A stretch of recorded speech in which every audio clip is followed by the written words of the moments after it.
Hello दोस्तों। तो आज की इस वीडियो में मैं आप लोगों से बात करने वाला हूं हरियाणा एडीए के एग्जाम के बारे में। ना सिर्फ डेट के बारे में बात करेंगे बल्कि ये भी बात करेंगे कि सही स्ट्रेटजी क्या हो सकती है एग्जामिनेशन की तैयारी के लिए। फिर जैसा कि आप लोग जानते होंगे कि सिलेबस भी बदल चुका है हरियाणा एडीए का, और अब जो पोस्ट है वो 112 पोस्ट है और एग्जाम भी 30 जुलाई को है। तो अगर ऑलमोस्ट मैं काउंट करूं तो आप लोगों के पास एग्जामिनेशन की तैयारी के 35 डेज आप लोगों को नजर आ रहे हो। तो इन 35 डेज में हमें एग्जाम को कैसे क्रैक करना है, क्या सही स्ट्रेटजी होनी चाहिए, इसके बारे में हम लोग थोड़ी सी बात करेंगे। अगर मैं आप लोगों से बात करूं कि भाई हरियाणा एडीए का सिलेबस क्या है, तो अगर हरियाणा एडीए के सिलेबस के बारे में मैं अगर आप लोगों से बात करता हूं तो हरियाणा एडीए के सिलेबस में लॉ से रिलेटेड आप लोगों को ये कुछ सब्जेक्ट नजर आए। ये कुछ सब्जेक्ट है भाई जो लॉ से रिलेटेड है। सीपीसी है, इंडियन कॉन्ट्रैक्ट एक्ट है, पार्टनरशिप है, सोगा है, हिंदू लॉ, मुस्लिम लॉ, आईपीसी, सीआरपीसी, एविडेंस। भाई बहुत सारे लोग आप लोग ऐसे होंगे जो कि कोचिंग कर रहे होंगे, अभी कोचिंग कंप्लीट नहीं हुई होगी, और कुछ लोग ऐसे होंगे जो अभी पहली बार प्री देने जा रहे हैं और ये सोच कर जा रहे होंगे अच्छा ठीक है थोड़ा बहुत पढ़ लेते हैं, बेयरक देख जाते हैं, अगर एग्जाम हो गया तो ठीक है और नहीं हुआ तो ठीक है। या फिर कुछ लोग डटकर मेहनत कर रहे होंगे। तो मैं आप लोगों से बोलूंगा कि आज की ये वीडियो आप सभी लोगों के लिए, क्योंकि हरियाणा एडीए का जो एग्जामिनेशन है पैटर्न चेंज हो चुका है। तो आप लोगों को लॉ के अलावा जीएस के भी सब्जेक्ट यहां पूछे जा रहे हैं। तो यहां तैयारी की सही स्ट्रेटजी क्या होनी चाहिए। देखो जो 20 नंबर का जो पोर्शन आप लोगों के लिए जीएस का है ना, वो बहुत वेग पोर्शन है। आप उस पर अपनी पकड़ बना पाओ ऐसा बहुत मुश्किल है। इसलिए मैं आप लोगों से बोलूंगा कि उस पोर्शन को लाइटली लिया जा सकता है, मगर ऐसा नहीं है कि बिल्कुल पढ़ के ना जाए, थोड़ा बहुत देखकर जरूर जाइएगा। बट लॉ के लिए अपनी तैयारी को बहुत अच्छे से कीजिए, क्योंकि जो पेपर पैटर्न है उसके हिसाब से मैं कह सकता हूं कि कट ऑफ जो है बहुत हाई नहीं जाएगी। ये मेरा एक एजम्पशन है जो कि मैं अभी से आप लोगों के साथ में कह सकता हूं। तो जो तैयारी है वो लॉ बेस्ड, लॉ पर फोकस करके कीजिए। जीएस के पोर्शन को कंसीडर कीजिए, बट उतना ज्यादा डेप्थ में मत जाइए, क्योंकि बहुत सारे सब्जेक्ट्स है, बहुत सारी बातें कही गई हैं जीएस में जिसे आप इतने छोटे से टेन्योर में नहीं कवर कर पाए। थोड़ा बहुत देखकर जरूर जाइए। जो लोग नेट की प्रिपरेशन कर रहे होंगे उन्हें शायद डेटा इंटरप्रिटेशन वगैरह आता भी हो। जिन लोगों ने यूपी का एग्जाम दिया होगा उन्हें हो सकता है हिस्ट्री, ज्योग्राफी और करंट अफेयर्स के बारे में भी पता हो।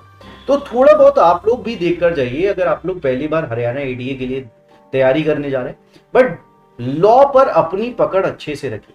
सर 35 दिन में लॉ पर अच्छे से पकड़ कैसी हो सकती है, जबकि बहुत बड़े बड़े सब्जेक्ट भी हैं जैसे कि सीपीसी, सीआरपीसी, एविडेंस, इन सारे सब्जेक्ट्स को हम कैसे कवर करें। तो मैं आप लोगों से बोलूंगा कि मैंने आप लोगों के लिए एक सीरीज लेकर आया था। ये सीरीज थी प्रतियोगिता दृष्टि सीरीज। अभी मैं आप लोगों को दिखाता हूं। तो ये जो सीरीज थी ये थी प्रतियोगिता दृष्टि सीरीज।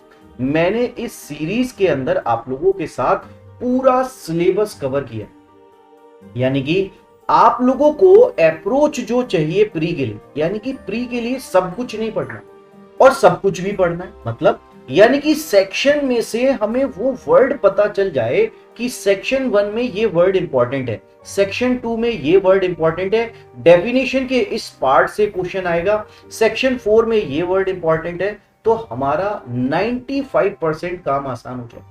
बट ये सारी चीजें स्टूडेंट लाइफ में आप लोगों को तैयारी करते हुए प्रिसाइजली पता करनी थोड़ी सी मुश्किल होती है। इसलिए मैंने आप लोगों के साथ YouTube पर फ्री ऑफ कॉस्ट ये लेक्चर्स चलाए थे प्रतियोगिता दृष्टि सीरीज के नाम से, जहां आप लोगों को हरियाणा एडीए का पूरा सिलेबस कवर करने का मौका मिलेगा। इस सीरीज में मैंने आप लोगों से स्पेशली वही चीजें हाईलाइट की है जो कि सेक्शन में आप लोगों को पढ़ के जाए, क्योंकि दिन कम है। इसलिए मैं आप लोगों से बोलूंगा आप वीडियो को रेगुलर बेसिस पर रिवीजन के तौर से भी देख सकते हैं, या फिर जिन लोगों ने सीरीज में पार्टिसिपेट किया था वो लोग अपने बेयरक में मार्किंग करके बैठे होंगे तो वो मार्क कर सकते हैं, या फिर मेरी पढ़ाई हुई स्लाइड्स को भी आप बेस बनाकर इस एग्जाम को देके आ सकते हैं।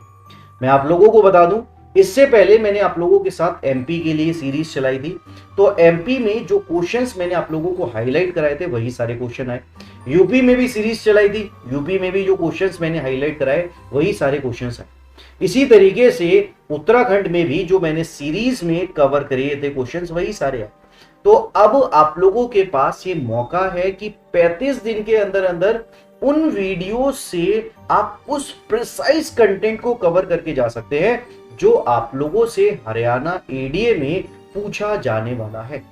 और फोकस करेंगे लॉ पर स्पेसिफिक, जीएस को छोड़ेंगे नहीं बट बहुत हल्के से कंसीडर करेंगे। ऐसा नहीं है बहुत मेजरली आप जीएस पर टाइम लगाओ तो उसके चक्कर में लॉ भी हाथ से निकल जाएगा। स्पेसिफिकली बात कर रहा हूं उन लोगों के लिए जो पहली बार अटेम्प्ट देने जा रहे हैं।